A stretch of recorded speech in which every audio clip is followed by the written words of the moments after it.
नमस्कार विद्यार्थियों, education point Haryanvi में आपका बहुत बहुत स्वागत है।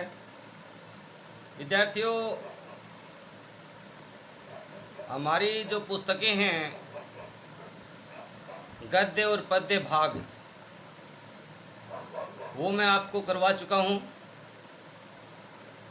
यदि किसी विद्यार्थी ने नहीं देखा है तो वो वीडियो देख सकता है।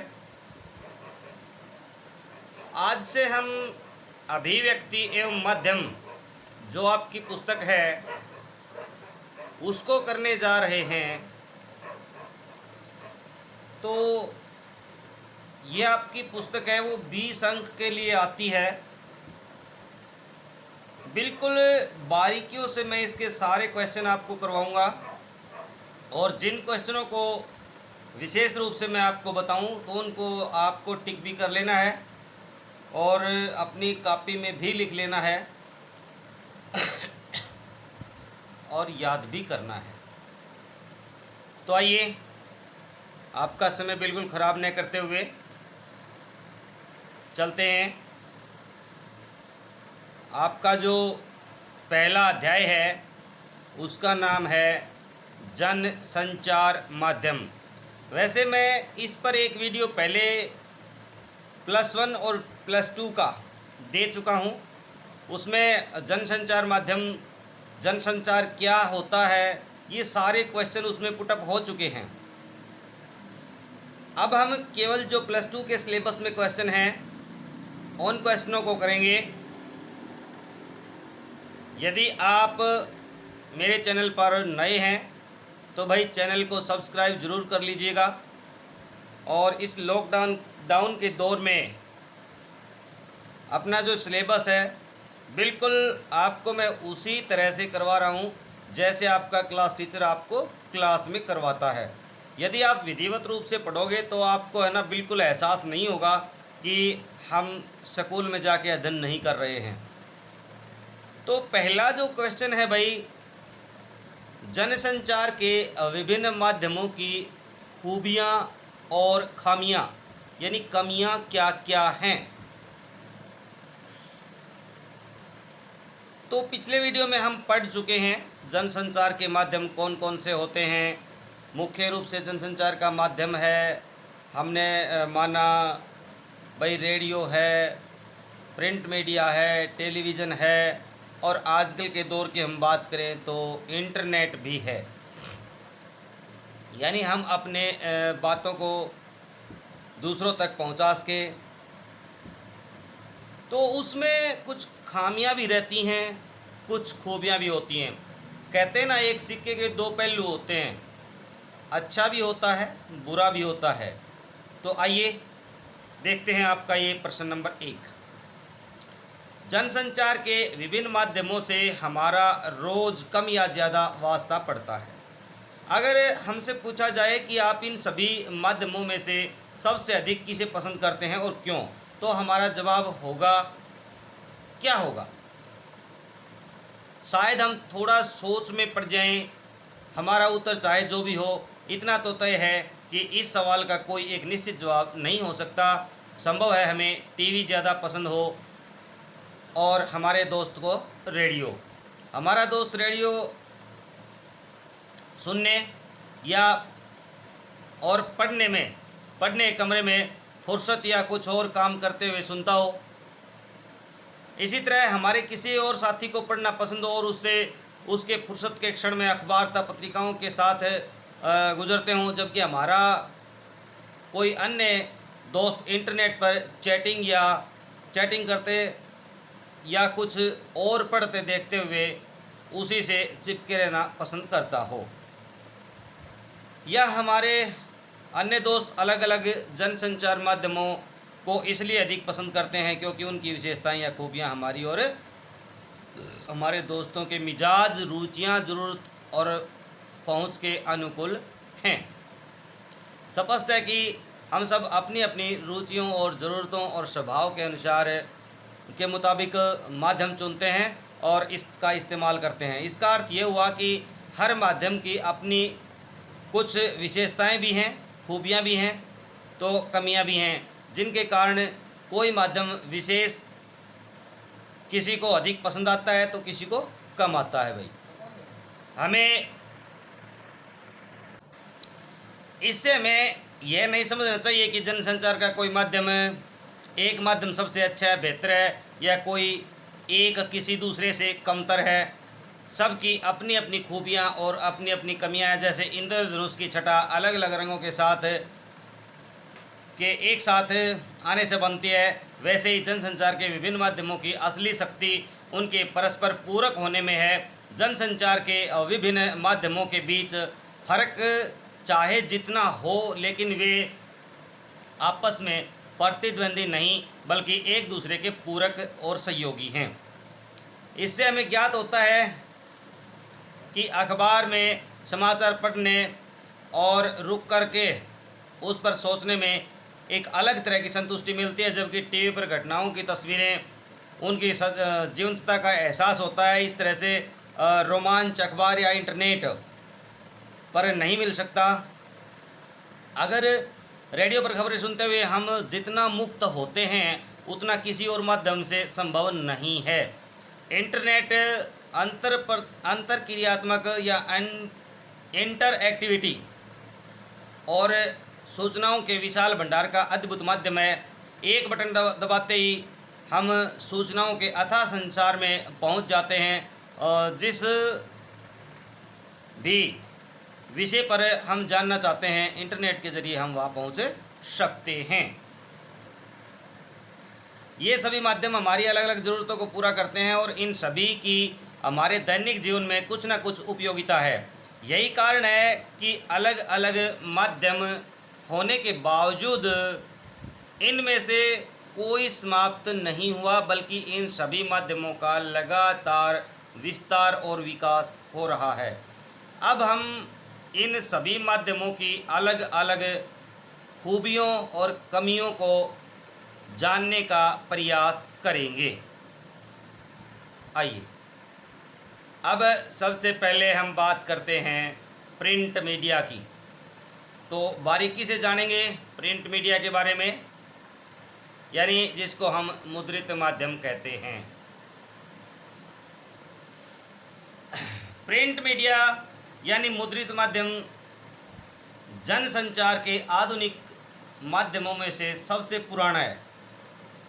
असल में आधुनिक युग की शुरुआत ही मुद्रण यानी छपाई के आविष्कार से हुई। हालांकि मुद्रण की शुरुआत चीन से हुई, लेकिन आज हम जिस छापे खाने को देखते हैं उसके आविष्कार का जो श्रेय है जर्मनी के गुटेनबर्ग को जाता है। छापा खाना यानी भाई प्रेस के आविष्कार ने दुनिया की तस्वीर है वो बदल दी। यूरोप में पुनर्जागरण रेनेसा की शुरुआत में छापे खाने की अहम भूमिका थी। भारत में पहला छापा खाना सन 1556 में गोवा में खुला। भाई तो पहला छापा खाना कब खुला? 1556 में गोवा में। इसे मिशनरियों ने धर्म प्रचार की पुस्तकें छपवाने के लिए खोला था। तब से अब तक मुद्रण तकनीक में काफ़ी बदलाव आए हैं और मुद्रित माध्यमों का व्यापक विस्तार हुआ है। प्रिंट मीडिया यानी प्रिंट मुद्रित माध्यमों की विशेषताएं। तो देखिए, पहले तो हमने पढ़ा प्रिंट मीडिया का इतिहास, अब उसकी हम विशेषताएं देखते हैं। तो हम इसको अलग करके भी देख सकते हैं, अलग क्वेश्चन के रूप में भी देख सकते हैं। प्रिंट मीडिया की क्या क्या विशेषताएं हैं? तो प्रिंट माध्यमों के वर्ग में अखबारों, पत्रिकाओं, पुस्तकों आदि को शामिल किया जाता है।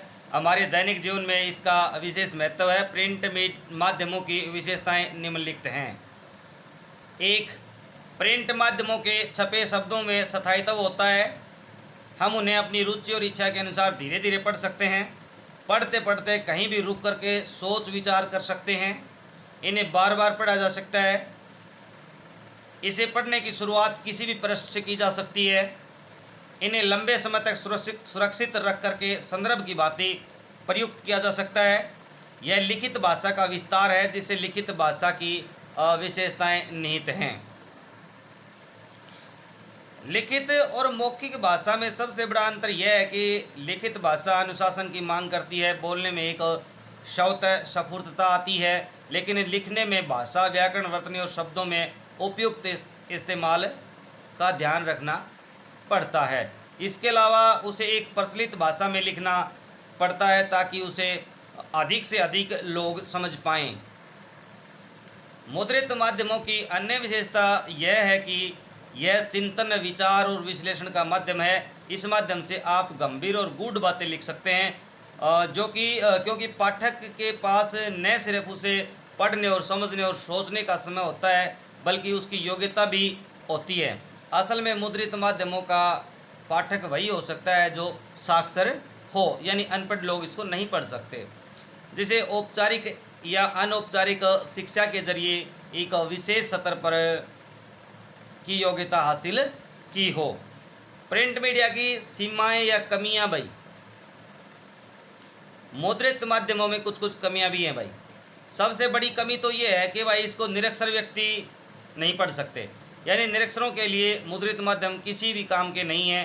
दूसरा, मुद्रित माध्यमों के लिए लेखन करने वालों को अपने पाठकों के भाषा ज्ञान के साथ साथ उनके शैक्षिक ज्ञान और योग्यता का विशेष ध्यान रखना पड़ता है। पाठकों की रुचियों और ज़रूरतों का भी पूरा ध्यान रखना पड़ता है। ये रेडियो, टीवी, इंटरनेट की तरह तुरंत घटी घटनाओं को संचालित नहीं कर सकते। ये एक निश्चित अवधि पर प्रकाशित होते हैं, जैसे अखबार 24 घंटे में एक बार, साप्ताहिक पत्रिका सप्ताह में एक बार प्रकाशित होती है। अखबार या पत्रिका में समाचारों या रिपोर्ट को प्रकाशन के लिए स्वीकार करने की एक निश्चित समय सीमा होती है। इसलिए मुद्रित माध्यमों के लेखकों और पत्रकारों को प्रकाशन की समय सीमा का पूरा ध्यान रखना पड़ता है। अगला क्वेश्चन है भाई, मुद्रित माध्यम में ध्यान देने योग्य बातें कौन कौन सी हैं?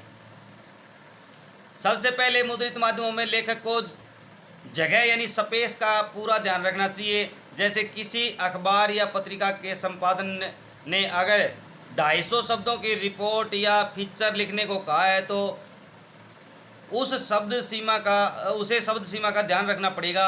उसकी वजह यह है कि अखबार या पत्रिका में असीमित जगह नहीं होती है। दूसरा, मुद्रित माध्यम के लेखक या पत्रकार को इस बात का भी ध्यान रखना पड़ता है कि छपने से पहले आलेख में मौजूद सभी गलतियों और अशुद्धियों को दूर कर दिया जाए, क्योंकि एक बार प्रकाशन होने के बाद वह गलतियाँ विशुद्धि वहीं चिपक जाएगी। उसे सुधारने के लिए अखबार या पत्रिका के अगले अंक का इंतजार करना पड़ेगा। भाषा सरल, सहज एवं बोधगम्य होनी चाहिए। शैली रोचक होनी चाहिए। विचारों में प्रवाहमयता एवं तारतम्यता होनी चाहिए। तारतम्य भाई जुड़ाव होना चाहिए। तो ये था आपका प्रिंट मीडिया। अगला है आपका भाई रेडियो। आइए अब जानते हैं रेडियो के बारे में। रेडियो सर्वे माध्यम है भाई, यानी दृश्य माध्यम ने देख नहीं सकते इसको। इसमें सब कुछ ध्वनि, स्वर और शब्दों का खेल है। इन सब वजहों से रेडियो को श्रोताओं से संचालित माध्यम माना जाता है। रेडियो पत्रकारों को अपने श्रोताओं का पूरा ध्यान रखना चाहिए।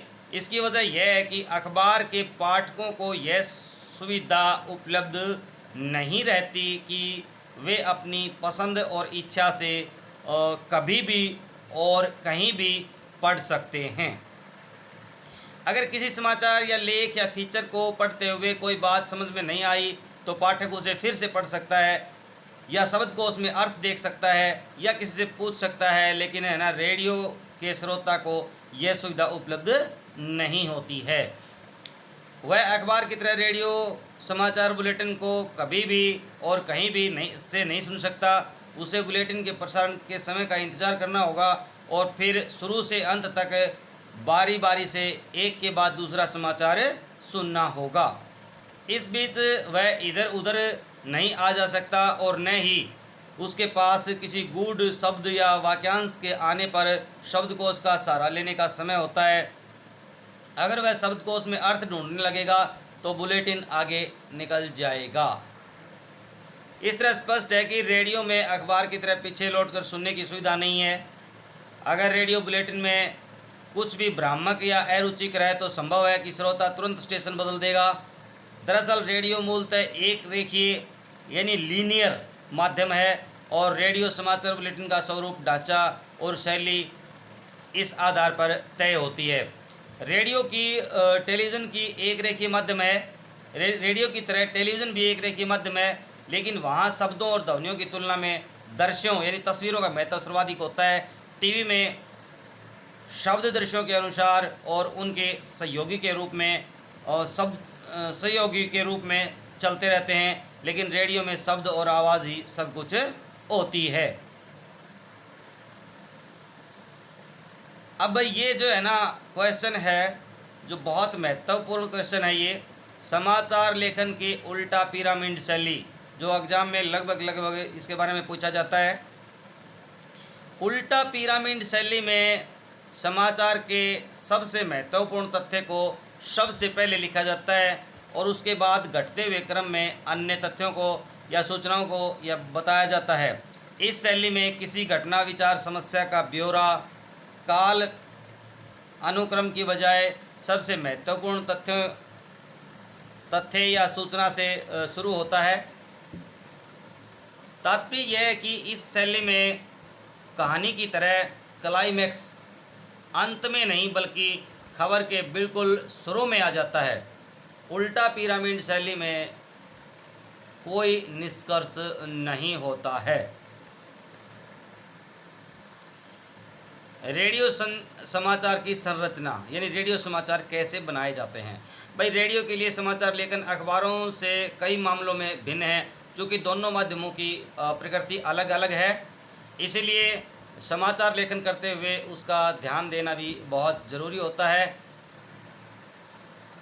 रेडियो समाचार की संरचना अखबारों या टीवी की तरह उल्टा पिरामिड एवटेंड या पिरामिड शैली पर आधारित होती है।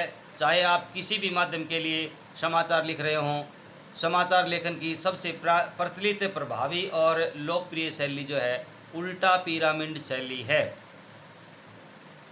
सभी तरह के जनसंचार माध्यमों में सबसे अधिक यानी 90% खबरें जो हैं भाई या स्टोरेज इसी शैली में लिखी जाती हैं। इस शैली में समाचार को 3 भागों में बांटा जाता है। इंट्रो, समाचार के इंट्रो या लीड को हिंदी में मुखड़ा भी कहते हैं। इसमें खबर के मूल तत्वों को शुरू की 2-3 पंक्तियों में बताया जाता है।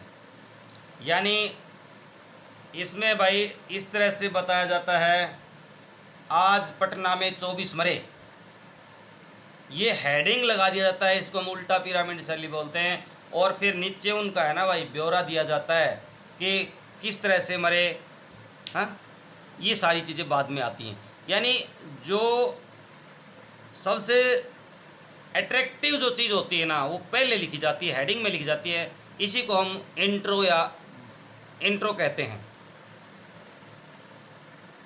यह खबर का सबसे अहम हिस्सा होता है। इसके बाद दूसरा हिस्सा होता है बॉडी। इस भाग में समाचार के विस्तृत ब्यौरे को घटते हुए महत्व क्रम में लिखा जाता है।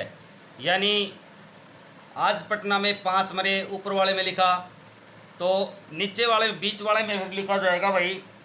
कैसे लिखेंगे कि आज जैसे स्टेशन से रेलगाड़ी गुजरी तो कुछ लोग रेल की जो मानव रहित फाटक से गुजर रहे थे और अचानक रेल आई और वो उसके नीचे कुछ ले गए।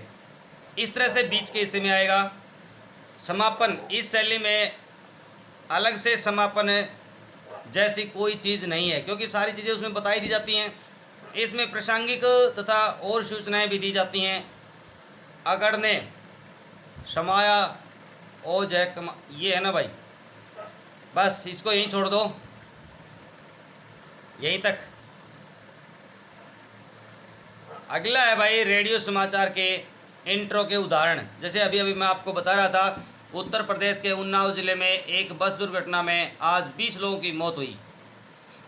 मृतकों में 5 महिलाएं और 3 बच्चे शामिल थे। महाराष्ट्र में बाढ़ का संकट गहराता जा रहा है। राज्य में बाढ़ से मरने वालों की संख्या बढ़कर 465 हो गई। तो ये ऊपर ऊपर लिखा जाता है भाई, यानी कि मुख्य बातें हेडिंग ऊपर, बीच में ब्यौरा और समापन जैसी कोई बात उसमें होती नहीं है। तो रेडियो के लिए समाचार लेखन संबंधी बुनियादी बातें भाई, रेडियो समाचार लिखते हैं ना भाई, तो उसमें हमने क्या क्या सावधानियां रखनी चाहिए। सबसे पहले रेडियो के लिए समाचार कॉपी तैयार करते हुए बुनियादी बातों को ध्यान में रखना जरूरी है। सबसे पहले भाई कॉपी साफ सुथरी टाइप्ड कॉपी, कई बार भाई 1 नंबर के लिए 2 नंबर के लिए पूछ लेते हैं ऐसे क्वेश्चनों को, तो इनको छोड़ना नहीं है। साफ सुथरी और टाइप्ड कॉपी भाई रेडियो समाचार कानों के लिए यानी सुनने के लिए होते हैं, इसलिए उनके लेखन में इसका ध्यान रखना जरूरी होता है। लेकिन एक महत्वपूर्ण तथ्य नहीं बोलना चाहिए कि सुने जाने से पहले समाचार वाचक या वाचिका उसे पढ़ते हैं और तब वह श्रोताओं तक पहुंचता है। इसलिए समाचार की कॉपी ऐसे तैयार की जानी चाहिए कि उसे पढ़ने में या वाचक वाचिका को कोई दिक्कत ना हो। अगर समाचार कॉपी टाइप्ड और साफ सुथरी नहीं होती तो उसे पढ़ने के दौरान वाचक और वाचिका के अटकने या गलत पढ़ने का खतरा हो रहता है। इससे श्रोताओं का ध्यान बढ़ता है और वे भ्रमित हो जाते हैं। इसे बचने के लिए प्रसारण के लिए नंबर 1, प्रसारण के लिए तैयार की जा रही कॉपी को कंप्यूटर या ट्रिपल स्पेस में टाइप किया जाना चाहिए। जैसे अपन भाई लिखते हैं ना कंप्यूटर पे एक स्पेस लगाते हैं, तो यहाँ ट्रिपल स्पेस लगा के एक लाइन में A4 कागज है तो 3 से 4 से 5 शब्द आने चाहिए। दूसरा, कॉपी के दोनों और पर्याप्त हाशिया छोड़ा जाना चाहिए। हाशिया मीन्स जैसे ये है ना, इसमें ये इधर भी जगह छोड़ दी जानी चाहिए। मान लो कागज है, इसके इस तरफ भी जगह छोड़ दे, उस तरफ भी जगह छोड़ दे, ऊपर भी जगह छोड़ दे, नीचे भी जगह से, चारों तरफ आपको है ना जगह छोड़ देनी है, उसको हम हाशिया बोलते हैं। एक लाइन में अधिकतम 12 से 13 शब्द होने चाहिए, यानी कागज यदि बड़ा है तो 12 से 13 शब्द ज़्यादा से ज़्यादा उसमें होने चाहिए। पंक्ति के आखिर में कोई शब्द विभाजित नहीं होना चाहिए। जैसे भाई मान लो ये शब्द है, ये टेली लिख दिया और टेली ये अंत में लिखा टेली हमने, जैसे इसमें टेली लिखा हुआ है, देखिए दिखाई दे रहा होगा आपको, इसमें जो टेली लिखा हुआ है, देखो ये लिखा हुआ, तो ये है ना, ऐसा ना हो कि टेली लाइन के लास्ट में आ जाए, नहीं, ये कंप्लीट वर्ड आना चाहिए, यानी अधूरे शब्द नहीं लिखे जाने चाहिए।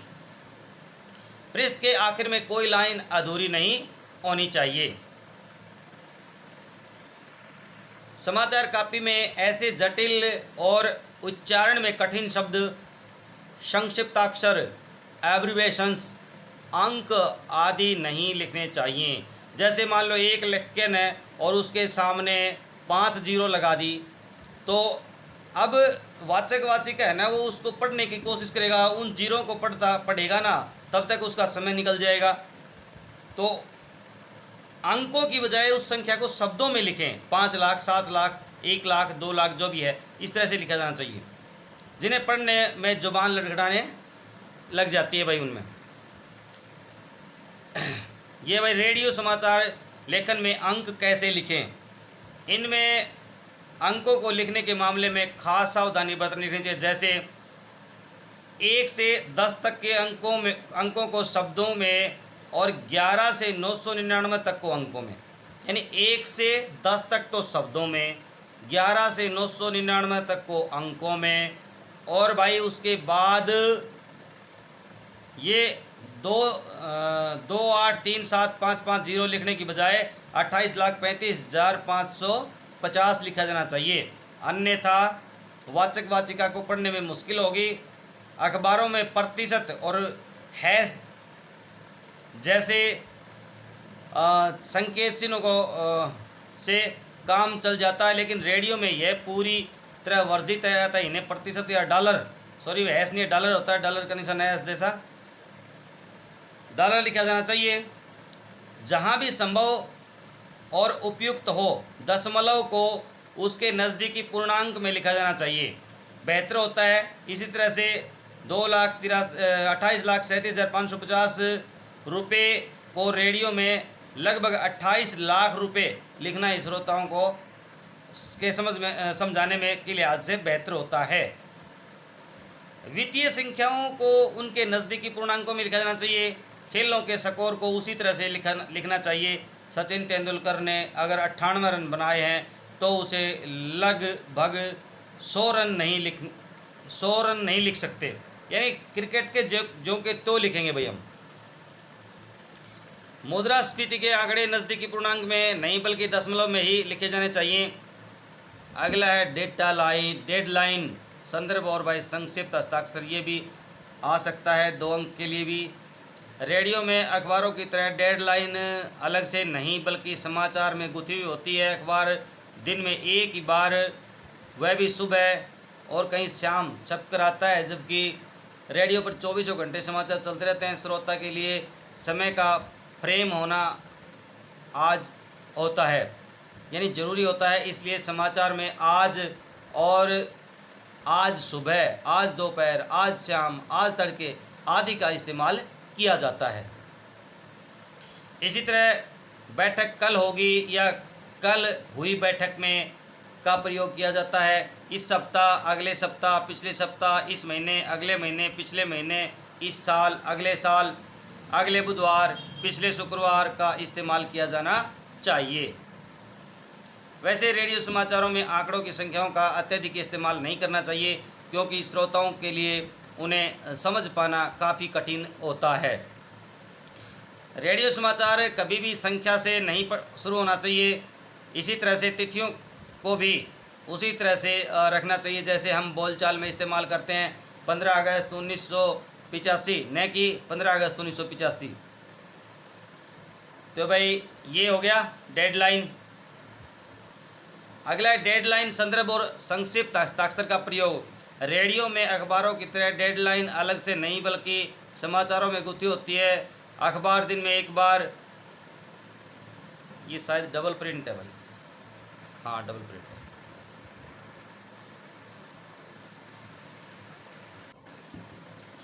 हाँ विद्यार्थियों, देखिए वीडियो बड़ा ज़रूर हो सकता है, लेकिन आप इसे देखते रहिए क्योंकि मैं लेसन के इम्पोर्टेंट क्वेश्चन सारे करवा रहा हूँ। रेडियो के बाद है भाई टेलीविज़न, इम्पोर्टेंट है। टेलीविज़न में दर्शकों की महत्ता सबसे ज़्यादा है। कहने की ज़रूरत नहीं कि टेलीविज़न देखने और सुनने का माध्यम है। इसके लिए समाचार या आलेख स्क्रिप्ट लिखते समय इस बात का खास ध्यान रखने की ज़रूरत पड़ती है। हमारे शब्द पर्दे पर दिखने वाले दर्शकों के अनुकूल हों। टेलीविज़न लेखन, प्रिंट और रेडियो दोनों ही माध्यमों से काफ़ी अलग है।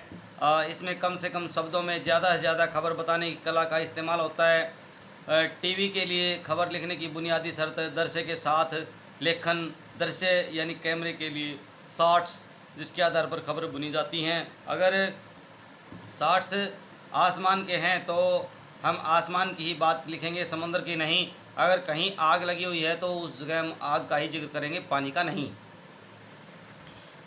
दिल्ली की किसी इमारत में आग लगने से की खबर लिखनी है अखबार में, तो आमतौर पर इस खबर का इंट्रो कुछ इस तरह से बन सकता है। दिल्ली के लाजपत नगर की एक दुकान में आज शाम आग लगने से 2 लोग घायल हो गए और लाखों रुपए की संपत्ति जलकर राख हो गई। यह आग इस आग की वजह शॉर्ट सर्किट हो सकती है।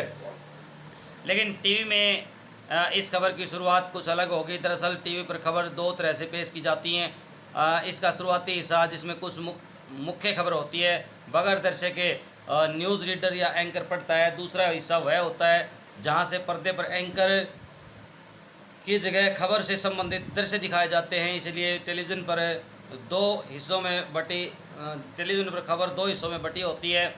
अगर खबरों के प्रस्तुतिकरण के तरीक़ों पर बात करें तो इसके भी कई तकनीकी पहलू हैं।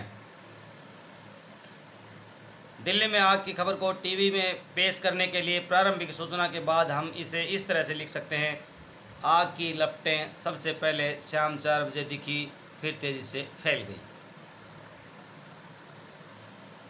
टीवी के खबरों के विभिन्न चरण भाई, इम्पोर्टेंट क्वेश्चन है। किसी भी टीवी चैनल पर खबर देने का मूल आधार वही होता है जो प्रिंट या रेडियो पत्रकारिता के क्षेत्र में प्रचलित है, यानी सबसे पहले सूचना देना। टीवी में भी वे सूचनाएं कई चरणों में से होकर के दर्शकों के पास पहुंचती हैं। ये चरण हैं भाई। फ्लैश या ब्रेकिंग न्यूज़, ये एक एक नंबर के लिए इन पे पूछा जाता है भाई। ड्राई एंकर क्या होता है, फोन इन क्या होता है, एंकर विजुअल क्या होता है, एंकर बाइट क्या होता है, लाइव क्या होता है और एंकर पैकेज क्या होता है। अब हम एक एक करके इनके बारे में जानेंगे, थोड़ा थोड़ा जल्दी जानेंगे क्योंकि वीडियो बहुत बड़ा होने वाला है। कोशिश करूंगा मैं इस वीडियो को बहुत जल्दी निपटाने की। तो भाई ये शिकायत मत करिएगा कि सर आप जल्दी बोलते हो। भाई जल्दी बोलना मजबूरी है, नहीं तो आपका समय अवधि में एक वीडियो में आपका एक लेसन कंप्लीट नहीं होता है। और मेरा मानना है कि मैं आपके को एक वीडियो में ही आपका लेसन कंप्लीट दूं, चाहे आप उस वीडियो को 2 बार में करके देख लें। फ्लैश या ब्रेकिंग न्यूज़, सबसे पहले कोई बड़ी खबर फ्लैश या ब्रेकिंग न्यूज़ के रूप में तत्काल दर्शकों तक पहुंचाई जाती है भाई। इसमें कम से कम शब्दों में महज सूचना दी जाती है, इसको फ्लैश बोलते हैं। इसके बाद जो है ड्राई एंकर, इसमें खबर के बारे में दर्शकों को सीधे सीधे बताता है कि कहाँ, क्या, कब और कैसे हुआ। जब तक खबर के दृश्य नहीं आते हैं तब तक एंकर दर्शकों को रिपोर्टर से मिली जानकारियों के आधार पर सूचनाएं प्रदान करता है। इसको हम क्या बोलते हैं भाई, ड्राई एंकर। फ़ोन इन, तो आप देखते हो कई बार टीवी पे फ़ोन आया हुआ होता है और फ़ोन के ऊपर वो खबरें बताता है। इसके बाद खबर का विस्तार होता है और एंकर रिपोर्टर से फ़ोन पर बात करके सूचनाएं दर्शकों तक पहुंचाता है। इसमें रिपोर्टर घटना वाली जगह पर मौजूद होता है और वह वहां से जितनी ज़्यादा जानकारी मिलती है वह दर्शकों को बताता है। अगला है एंकर विजुअल। जब घटना के दृश्य या विजुअल मिल जाते हैं तब दर्शकों के आधार पर खबर लिखी जाती है जो एंकर पढ़ता है। इस खबर की शुरुआत की प्रारंभिक सूचना से होती है और बाद में कुछ वाक्यों पर दृश्य दिखाए जाते हैं। एंकर बाइट, ये इम्पोर्टेंट बहुत है भाई, एंकर बाइट कई मरतबा आ चुका है। बाइट यानी कथन, टेलीविज़न पत्रकारिता में बाइट का काफ़ी महत्व है और टेलीविज़न में किसी भी खबर को पुष्ट करने के लिए इसके संबंधित बाइट दिखाई जाती है। यानी किसी घटना की सूचना देने और उसके दृश्य दिखाने के साथ उस घटना के बारे में प्रत्यक्षदर्शियों या संबंधित व्यक्तियों का कथन जो है ना दिखाया और सुना करके खबरों को प्रामाणिकता प्रदान की जाती है। अगला है लाइव। लाइव क्या होता है भाई, लाइव यानी किसी खबर का घटनास्थल से सीधा प्रसारण करना है ना, लाइव होता है।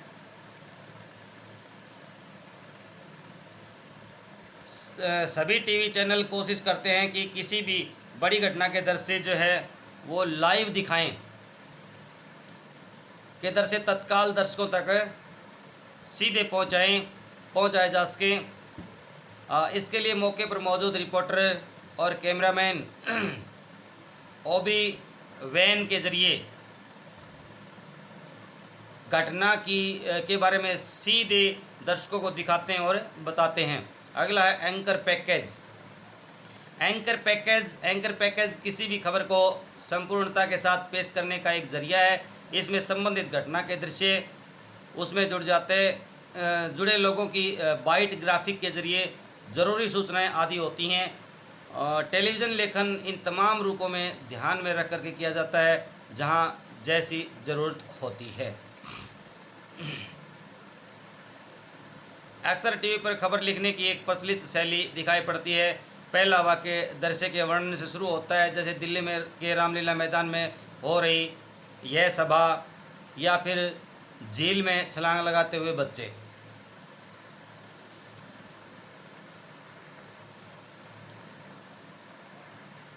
अगला है बेटा बहुत महत्वपूर्ण, जो आज के युग में सबकी जान है, इंटरनेट। रोटी के बगैर रह सकते हैं, इंटरनेट के बगैर नहीं। इतना आदी हो चुके हैं आज के जो हमारे युवा वर्ग के बच्चे। लेकिन भैया दिन के सिवा है ना, हमें ज़्यादा नेट से नहीं चिपकना चाहिए। ये मेरा पर्सनल मशवरा है आपसे। यदि आप मानेंगे तो द बेस्ट है, नहीं मानेंगे तो मैं आपका कुछ बिगाड़ सकता नहीं हूँ। इंटरनेट भाई, इंटरनेट को इंटरनेट पत्रिका, ऑनलाइन पत्रिका, साइबर पत्रकारिता या वेब पत्रकारिता जैसे विभिन्न नामों से जाना जाता है। नई पीढ़ी के लिए अब यह एक आदत सी बनती जा रही है जो लोग इंटरनेट के अभ्यस्त हैं या जिन्हें 24 घंटे इंटरनेट की सुविधा उपलब्ध है, उन्हें अब कागज़ पर छपे हुए अक्सर अखबार उतने ताज़े और मनभावन नहीं लगते। उन्हें हर घंटे 2 घंटे में खुद को अपडेट करने की लत लगी रहती है। भारत में कंप्यूटर साक्षरता की दर बहुत तेज़ी से बढ़ती जा रही है। पर्सनल कंप्यूटर इस्तेमाल करने वालों की संख्या भी लगातार इजाफा होता जा रहा है। हर साल लगभग 50 या 55% की रफ्तार से इंटरनेट कनेक्शनों की संख्या बढ़ रही है। इसकी वजह यह है कि इंटरनेट पर आप एक ही झटके में जुमरी तली से लेकर के होनोलुलु तक की तस्वीरें पढ़ सकते हैं, यानी कि कहीं से कहीं तक की तस्वीरें पढ़ सकते हैं। दुनिया भर की चर्चाओं परिचर्चाओं में शरीक हो सकते हैं और अखबारों की पुरानी फाइलें खंगाल सकते हैं। इंटरनेट टूल ही नहीं और भी बहुत कुछ है। इंटरनेट सिर्फ एक टूल यानी औजार है जिसे आप सूचना, मनोरंजन, ज्ञान, व्यक्तिगत सार्वजनिक संवादों के आदान प्रदान के लिए इस्तेमाल कर सकते हैं। लेकिन इंटरनेट जहां सूचनाओं के आदान प्रदान का बेहतरीन औजार है, वहीं वह अश्लीलता, दुष्प्रचार और गंदगी फैलाने का भी जरिया है। इंटरनेट पर पत्रकारिता के दो मुख्य रूप हैं। पहला तो इंटरनेट का एक माध्यम या औजार के तौर पर इस्तेमाल, यानी खबरों के संप्रेषण के लिए इंटरनेट का उपयोग। दूसरा, रिपोर्टर यानी अपनी खबर को एक जगह से दूसरी जगह तक ईमेल के जरिए भेजने और समाचारों के संकलन और खबरों के सत्यापन तथा पुष्टिकरण में भी इसका इस्तेमाल करता है। रिसर्च या शोध का काम भी इंटरनेट बेहद आसान कर दिया है। तो ये था भाई इंटरनेट। अब इंटरनेट पत्रकारिता, इस पे एक क्वेश्चन आता है कई मरतबा। तो इंटरनेट या अखबार का प्रकाशन या खबरों का आदान प्रदान ही वास्तव में इंटरनेट पत्रकारिता है। इंटरनेट पर किसी भी रूप में खबरों, लेखों, चर्चाओं, परिचर्चाओं, बहसों, फीचर, झलकियों, डायरियों के जरिए अपने समय की धड़कनों को महसूस करने और दर्ज करने का काम करते हैं, तो वही वह है इंटरनेट पत्रकारिता। आज तमाम प्रमुख अखबार पूरे के पूरे इंटरनेट पर उपलब्ध हैं। कई प्रकाशन समूहों ने और कई निजी कंपनियों ने तो खुद को इंटरनेट पत्रकारिता से जोड़ लिया है। चूँकि यह एक अलग माध्यम है, इसलिए इस पर पत्रकारिता का तरीका भी थोड़ा सा अलग है। यानी ये है भाई इंटरनेट पत्रकारिता। आइए अब जानते हैं इंटरनेट पत्रकारिता के इतिहास के बारे में। विश्व स्तर पर इंटरनेट पत्रकारिता के स्वरूप और विकास का पहला दौर था 1982 से 1992 तक, जबकि चला 1993 से 2001।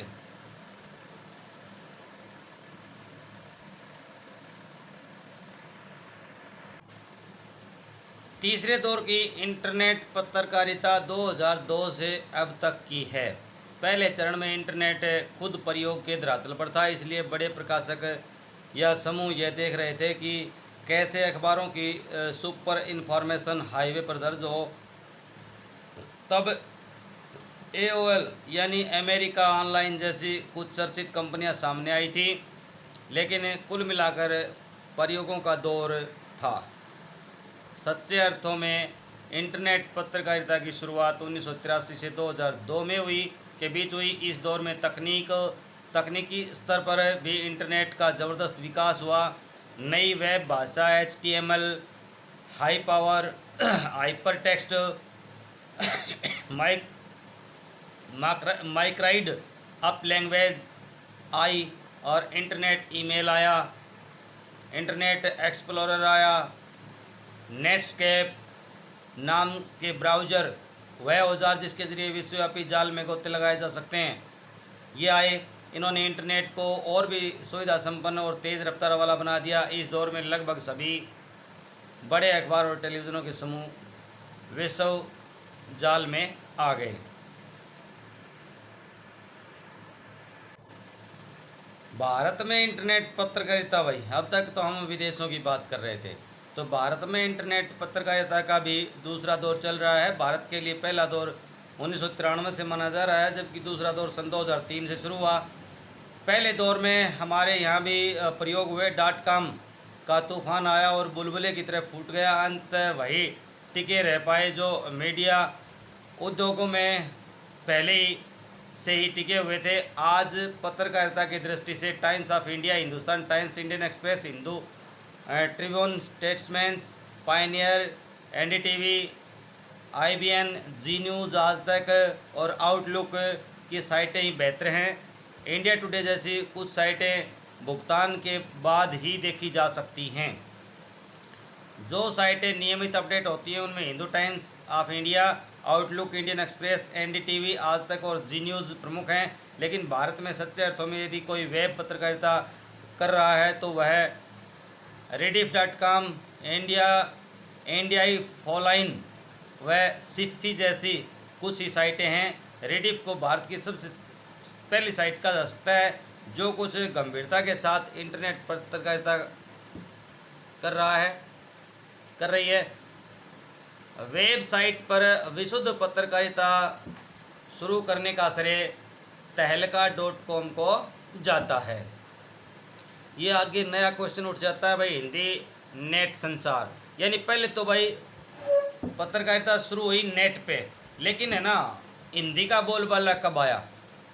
हिंदी में नेट पत्रकारिता वेब की दुनिया में के साथ शुरू हुई। इंदौर के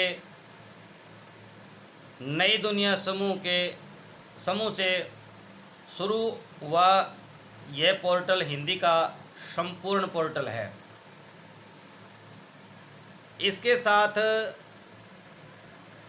ही हिंदी के अखबारों ने भी विश्व जाल में अपनी उपस्थिति दर्ज करानी शुरू की। जागरण, अमर उजाला, नई दुनिया, हिंदुस्तान, भास्कर, राजस्थान पत्रिका, नवभारत टाइम्स, भारत खबर और राष्ट्रीय सहारा के वेब संस्करण आए। प्रभात साक्षी नाम से प्रकाशन हुआ। अखबार प्रिंट रूप से न होकर के सिर्फ इंटरनेट पर ही उपलब्ध है। आज पत्रकारिता के लिहाज से हिंदी का सर्वश्रेष्ठ साइट बीबीसी की है। यही एक साइट है जो इंटरनेट के मानदंडों के हिसाब से चल रही है। वेब दुनिया में ने शुरू में काफ़ी आशाएं जताई गई थी, लेकिन धीरे धीरे स्टाफ और साइट की अपडेटिंग की कटौती की जाने लगी, जिससे पत्रकारिता की वह ताजगी जाती रही जो शुरू में नज़र आती थी। तो विद्यार्थियों, वीडियो चूँकि बड़ा है, लेकिन जो बड़े प्रश्न है वो हमने सारे कर लिए हैं। आइए जल्दी जल्दी अब छोटे छोटे क्वेश्चन और करते हैं 10 मिनट के अंदर अंदर। तो प्रमुख जनसंचार के माध्यम कौन से हैं? समाचार पत्र, पत्रिकाएं, टेलीविज़न, रेडियो, टेलीफोन, इंटरनेट, पुस्तकें आदि। दूसरा है प्रिंट मीडिया से आप क्या समझते हैं? संचार के जो साधन प्रिंट अर्थात छपे रूप में लोगों तक सूचनाएं पहुंचाते हैं उन्हें प्रिंट या मुद्रित माध्यम कहा जाता है। अगला प्रश्न है प्रिंट माध्यम के 2 प्रमुख साधन कौन से हैं? 2 प्रमुख साधन है भाई, समाचार पत्र और पत्रिकाएं। प्रिंट मीडिया माध्यम का महत्व हमेशा क्यों बना रहेगा? वाणी, विचारों, सूचनाओं, समाचारों आदि को लिखित रूप से में रिकॉर्ड करने का आरंभिक साधन होने के कारण प्रिंट मीडिया का महत्व हमेशा बना रहेगा। पत्रकारिता किसे कहते हैं? प्रिंट या मुद्रित, रेडियो, टेलीविज़न या इंटरनेट किसी भी माध्यम में से खबरों के संचार को पत्रकारिता कहते हैं। अगला प्रश्न है भाई, भारत में अखबारी पत्रकारिता की शुरुआत कब और कहाँ से हुई? तो भारत में अखबारी पत्रकारिता की शुरुआत 1780 में जेम्स ऑगस्ट हिकी के बाल गजट से हुई, जो कलकत्ता से तत्कालीन जो कलकत्ता है ना उसे निकला था। हिंदी का पहला साप्ताहिक पत्र कौन सा है? इसके संपादक कौन थे? हिंदी का पहला जो है ना साप्ताहिक उद्दत मार्तंड था, जिसके संपादक पंडित जुगलाल किशोर शुक्ल थे। स्वतंत्रता प्राप्ति के पूर्व पत्रकारिता एक मिशन थी। कैसे? स्वतंत्रता से प्राप्ति से पूर्व पत्रकारिता का एक ही लक्ष्य था, स्वतंत्रता की प्राप्ति। इसके इसी प्रकार पत्रकारिता एक मिशन थी। अगला क्वेश्चन है स्वतंत्रता प्राप्ति के बाद पत्रकारिता में किस प्रकार बदलाव आया? स्वतंत्रता प्राप्ति के बाद शुरू के 2 दशकों तक पत्रकारिता राष्ट्र निर्माण के प्रति प्रतिबद्ध थी। इसके बाद उसका चरित्र व्यावसायिक और प्रोफेशनल होने लगा। भारत का पहला छापाखाना कब और कहाँ खोला गया? तो भाई भारत का पहला छापाखाना गोवा में 1556 में खोला गया। हिंदी के 2 समाचार एजेंसियों के नाम लिखिए, पीटीआई और यूएनआई। ड्राई एंकर किसे कहते हैं? जब एंकर खबर के बारे में सीधे सीधे बताता है कि कहाँ, क्या, कब और कैसे हुआ, तथा जब तक खबर के दृश्य नहीं आते एंकर दर्शकों को रिपोर्टर से मिली जानकारियों के आधार पर सूचनाएं पहुंचाता है, उसे ड्राई एंकर कहते हैं। इम्पोर्टेंट है, फ़ोन इन से आसे समझाइए। फ़ोन इन वे सूचनाएं या समाचार होते हैं जिनको एंकर रिपोर्टर से फ़ोन पर बातें करके दर्शकों तक पहुंचाता है। एंकर बाइट किसे कहते हैं? एंकर बाइट का अर्थ है कथन। टेलीविज़न में किसी भी खबर को पुष्ट करने के लिए इससे संबंधित बाइट दिखाई जाती है। किसी भी घटना के बारे में प्रत्यक्ष दृश्यों या संबंधित व्यक्तियों का कथन दिखा करके और सुना करके समाचारों को प्रामाणिकता प्रदान करने के लिए इसका प्रयोग किया जाता है। अगला प्रश्न है, एंकर पैकेज किसे कहते हैं? वैसे सारे बड़े प्रश्नों में आ चुके हैं भाई ये। पैकेज किसी भी खबर को संपूर्णता से पेश करने का एक साधन होता है। इसमें संबंधित घटना के दृश्य, लोगों की बाइट या ग्राफिक से जुड़ी सूचनाएं होती हैं। रेडियो का प्रसारण के लिए तैयार होने वाली समाचार कापी की क्या क्या विशेषताएं होती हैं भाई? ये प्रश्न मैं नहीं कर रहा हूँ, हमने पहले कर लिया है।